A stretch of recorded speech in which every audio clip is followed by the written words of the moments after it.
Je suis Diman Niemboué, je suis un entrepreneur, formateur.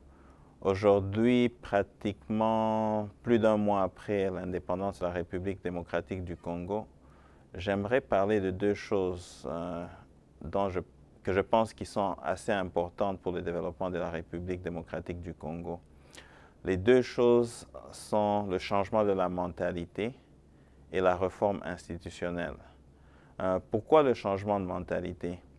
Eh bien, après 32 ans du régime du président Mobutu, à peu près 3 ans et demi du régime du président Laurent Désiré Kabila, 18 ans après celui de Joseph Kabila, et ensuite 2 ans et demi à peu près après le régime du président, pardon, 2 ans et demi dans le régime du président Félix Tshisekedi, je me rends compte que nous avons eu à prendre plusieurs mauvaises mentalités, mauvaises habitudes qui ont amené le pays dans une certaine dérive, la corruption. Si nous devons voir le manque de civisme, le manque de propreté, le manque de patriotisme, les empoisonnements, et bien plusieurs mauvaises manières. Nous pouvons encore parler de le manque de l'excellence, le manque du respect du travail, le manque des biens communs, le manque de respect des biens publics. Et aujourd'hui, nous voyons aussi que l'État a perdu beaucoup d'argent, le pays est mal urbanisé. Donc, bref, ce sont là des mauvaises habitudes que nous avons acquises au fil de plusieurs longues années. Donc, ce sont vraiment des mentalités ou des habitudes qui ne peuvent pas permettre au pays de se développer. Aujourd'hui, par exemple, nous voyons dans les institutions de l'État comment elles fonctionnent, la corruption qui existe, le manque d'excellence dans le savoir-faire, le manque d'innovation. Eh bien, nous ne pouvons pas faire face à l'économie globale, hein. Nous ne pouvons pas nous comparer à toutes les innovations qui existent. Aujourd'hui, par exemple, en République démocratique du Congo, la technologie est quasi inexistante dans le gouvernement. Nous prenons par exemple les sites Internet qui informent les citoyens ou le public sur tout ce qui a à faire avec les gouvernements. Dans d'autres pays, ce sont des sites centralisés avec des emails qui sont professionnels.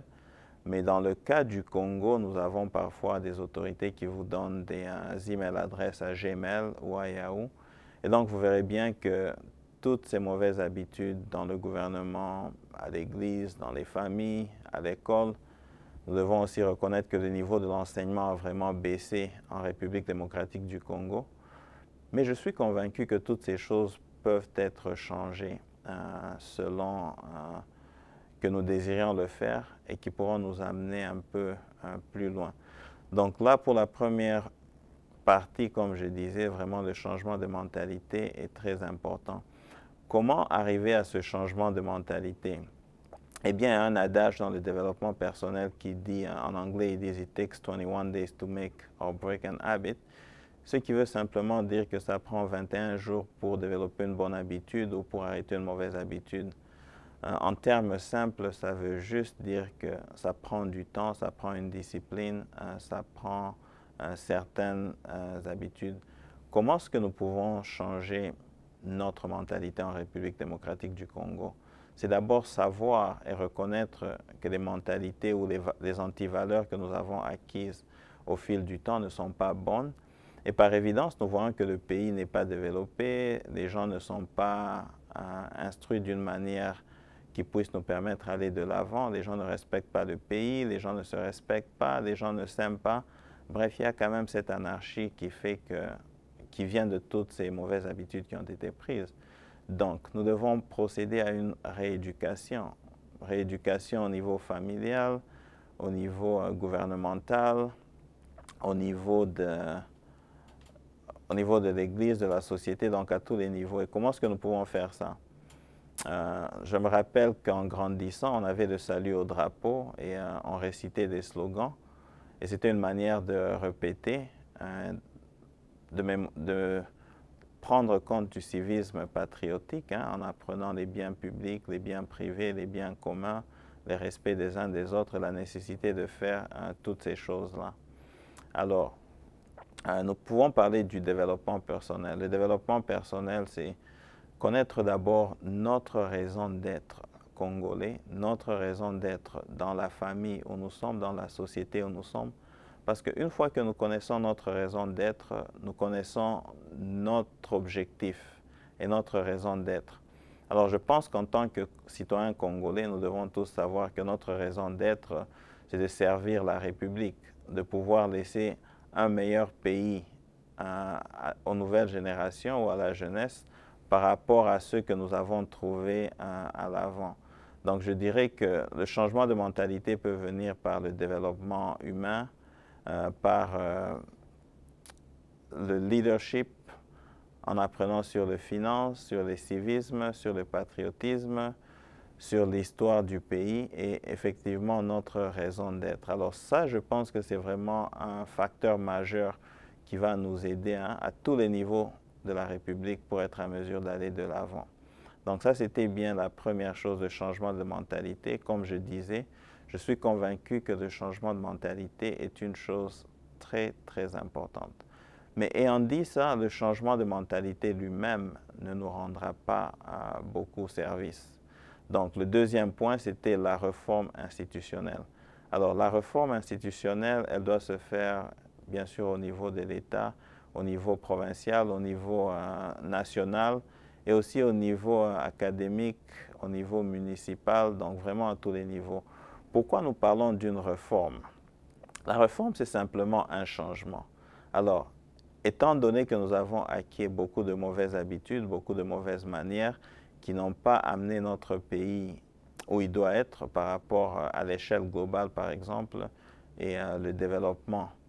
Donc, nous sommes bien convaincus que nous sommes obligés de repasser par cette réforme. Comment cette réforme va se passer? Bon, avant de dire peut-être comment cette réforme va se passer, il serait mieux peut-être de parler du pourquoi de la réforme. Aujourd'hui, nous vivons dans un monde où on a la technologie. Dans les jours d'avant, on n'avait pas la technologie. Aujourd'hui, en République démocratique du Congo, la population a énormément accru.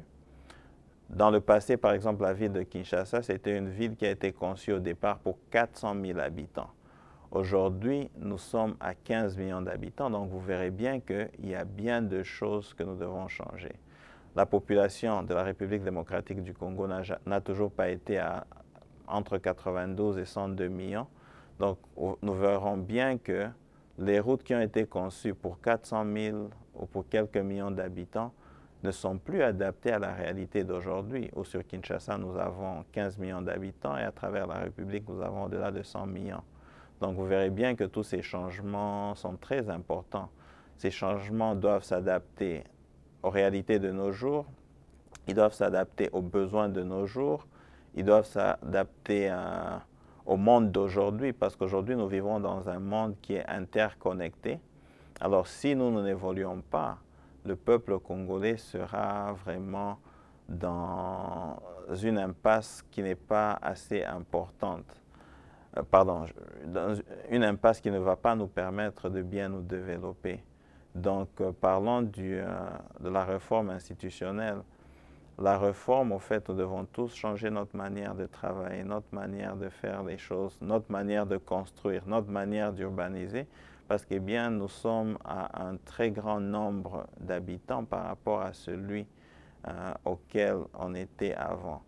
Mais ayant parlé du changement de mentalité, de la réforme institutionnelle, avant de continuer, je pense qu'il serait mieux de dire qu'une meilleure application de la réforme institutionnelle serait par exemple que dans les familles, nous allons changer notre façon de faire les choses, nous aimer, nous respecter, apprendre le civisme, être plus patriotique qu'avant. Alors si nous allons à l'église, je pense que nous pouvons dire la même chose. Si nous parlons de l'amour, nous parlons de la Bible, nous allons mettre ces choses en application. Pas seulement parler de ces choses pour parler ou parler de ces choses quand nous sommes à l'église, mais réellement les mettre en application afin que ça soit une réalité. Alors, quand nous allons dans le gouvernement, par exemple, je pense qu'une meilleure idée serait que Le président de la République prendrait par exemple 2 jours où il ira en séminaire avec les gouverneurs de province pour leur donner des cours sur le leadership, la gestion des opérations et certaines habitudes en montrant la vision que nous devons avoir pour le pays et la façon dont nous allons construire le pays. Maintenant, le président ayant fait cet exercice avec les gouverneurs de province, les gouverneurs de province de retour en province peuvent aussi faire le même exercice avec les bourgmestres.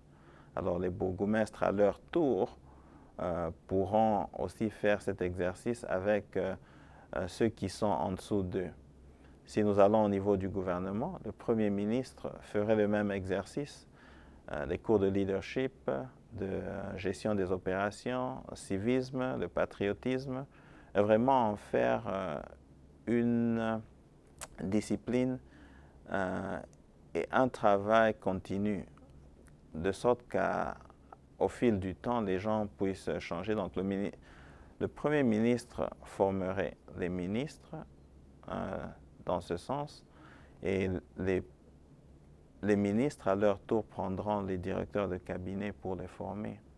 Alors, si nous pouvons faire cet exercice à travers la République, à travers les institutions, je pense que cela nous permettrait d'aller de l'avant. Et maintenant, ayant changé notre mentalité, ayant participé à l'application des réformes institutionnelles, je pense qu'en ce moment-là, nous devons aussi revoir les salaires des fonctionnaires de l'État. Nous devons aussi promouvoir l'entrepreneuriat afin de créer de l'emploi pour que le changement de mentalité et les réformes que nous aurons faites puissent nous servir, car des gens bien payés, bien instruits vont facilement travailler sans tomber dans la corruption dans laquelle le pays est, les mauvaises mœurs, les antivaleurs et choses comme ça. Donc je pense qu'aujourd'hui, les problèmes de la RDC peuvent être résolus à travers le changement de mentalité, la réforme institutionnelle, l'augmentation des salaires et du pouvoir d'achat et la création des emplois. La création des emplois, j'aimerais ici faire allusion à l'entrepreneuriat. Les problèmes aujourd'hui au Congo sont très spécifiques, ils sont spécifiques à nous, à notre culture, et je pense que nous sommes les seules personnes qui peuvent trouver des solutions à ces problèmes-là. Pour ceux qui sont au pays, pour ceux qui ont quitté le pays, je pense qu'il est temps que nous puissions nous mettre la main, dans toute humilité, comprenant que nous avons chacun des défauts et des qualités, sachant que nous avons des expériences différentes, mais nous travaillons ensemble dans toute humilité pour arriver à une reconstruction, ou je dirais dans certains cas la construction du pays, parce que quand nous devons comparer la République démocratique du Congo à plusieurs autres pays, nous nous rendons compte qu'il y a vraiment beaucoup de travail à faire. Tantôt, j'ai parlé des 32 ans de Mobutu, 3 ans et demi de Laurent Désiré Kabila, 18 ans de Joseph Kabila, 2 ans et demi du président Félix Tshisekedi. Donc je pense que nous devons être sûrs que si nous faisons le calcul, ça nous fait à peu près presque 58 ans ou 60 ans. Donc il faut bien comprendre que ces problèmes ne datent pas d'aujourd'hui. Ils sont ancrés. Ça va prendre du temps pour résoudre ce problème. Et j'aimerais donner un conseil pratique à tous les Congolais et toutes les Congolaises. Vous savez, quand vous suivez un match de foot, c'est très facile de critiquer ceux qui sont sur le terrain. Et je pense qu'on l'a vu à plusieurs époques, à l'époque de Mobutu, à l'époque de Kabila le père, Kabila le fils et le président Tshisekedi. C'est très facile pour nous qui sommes spectateurs de critiquer, mais nous ne connaissons pas les réalités du terrain. Alors moi, je pense que tout Congolais et toute Congolaise ont leur part à jouer dans le développement du Congo. Donc je vous inviterai donc à travailler sur ce que chacun de nous doit faire afin de reconstruire ce pays, de construire ce pays et laisser un meilleur pays que nous avons trouvé aux générations futures. Que Dieu bénisse la République démocratique du Congo et j'espère qu'on aura l'occasion d'échanger un peu plus prochainement sur des sujets comme l'entrepreneuriat, les incubateurs et consorts. Merci bien et bonne journée.